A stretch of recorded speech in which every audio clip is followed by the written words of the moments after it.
প্ৰথম কথা হ'ল আজি এটা ঐতিহাসিক এজন ব্যক্তি লাচিত বৰফুকনৰ প্ৰতিমূৰ্তি উন্মোচন কৰাৰ প্ৰথম উদ্দেশ্যটো লৈ তেখেতে আজি যোৰহাটত আহি উপস্থিত হৈছে। এজন বিশেষ ব্যক্তি ভাৰতৰ প্ৰধানমন্ত্ৰী নৰেন্দ্ৰ মোদী ডাঙৰীয়াই লাচিত বৰফুকনৰ নিচিনা এজন ব্যক্তিৰ তেখেতৰ প্ৰতিমূৰ্তি আজি উন্মোচন কৰিব। এইটোৱে হ'ল আমাৰ গোটেই বস্তুটোৰ আচল থিম আৰু সেইটো অসমৰ কাৰণে এটা সঁচাকৈ এটা গৌৰৱৰ কথা।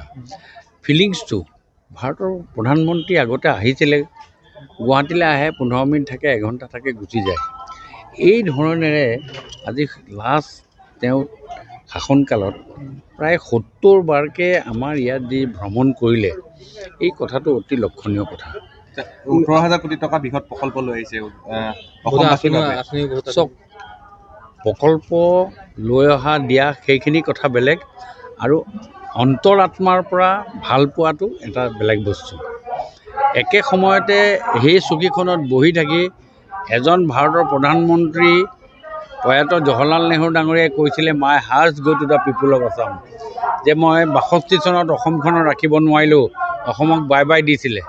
আৰু একেখন চকীতে বহি এজন প্ৰধানমন্ত্ৰী 70 বাৰকৈ আহি আপুনি কোৱাৰ নিচিনাকৈ আজি 18,000 কোটি টকাৰ বিভিন্ন আঁচনি আৰু বিভিন্ন জেগাত দি গৈছে। আঁচনিৰ কথা তেওঁ ঘোষণা কৰিছে বা কৰিছে, আজিও বহুত আঁচনি কৰিব, আধাৰশিলা কৰিব বা ৰাইজক উৎসৰ্গিত কৰিব।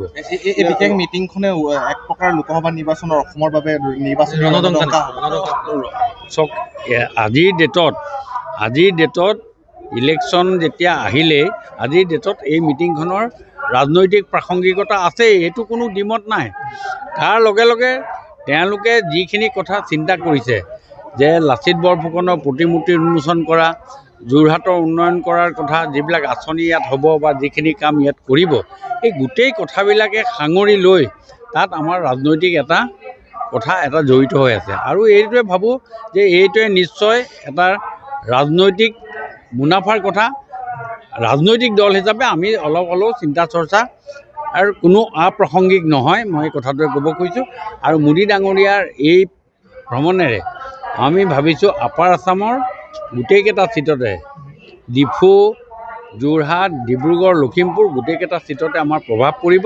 আৰু এই প্ৰভাৱৰ ফলত আগৰবাৰত ভাৰতীয় জনতা পাৰ্টীয়ে 370টা আৰু NDA 400তকৈ অধিক ছিটত নৰেন্দ্ৰ মোদী তৃতীয়বাৰৰ কাৰণে ভাৰতৰ প্ৰধানমন্ত্ৰী। আপোনাক সুধিছোঁ, যিহেতু এটা অভিযোগ উত্থাপন হৈছে যে লাচিতৰ প্ৰতিমূৰ্তিক এক বিকৃতকৰণ কৰা হৈছে, যে লাচিত বৰফুকনক চুৰিয়া পিন্ধোৱা হৈছে, পামচুৰ সঠিক জোতা পিন্ধোৱা হৈছে, এই ক্ষেত্ৰত আপুনি কি ক'ব?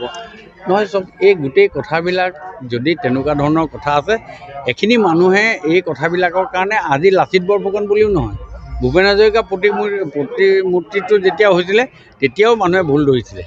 এইটো এটা মেটেলত বা মাটিৰে বনোৱা বস্তু এটাৰ তাৰ শ্বেপ এণ্ড চাইজ ইফাল সিফাল হ'ব পাৰে, কিন্তু কথাটো মূৰ্তিটোত নহয়। লাচিত বৰফুকনৰ প্ৰতি থকা স্নেহ আজি কংগ্ৰেছৰ দিনত 70 বছৰৰ শাসন কৰাৰ কালত এবাৰো তেওঁলোকে ভাবিয়ে নাচালে।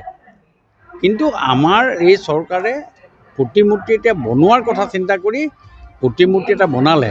তাত কেনেকৈ কি কৰি বনালে, কি হ'ল, সেই কথাখিনি তেওঁলোকে R&D কৰিব। দৰকাৰ হ'লে উপযুক্ত তাৰ যদি প্ৰমাণ থাকে পিছত লাগিলে এইটো ঠিক কৰি দিয়া যাব, কিন্তু সেইটোৱে আচল কথা নহয়।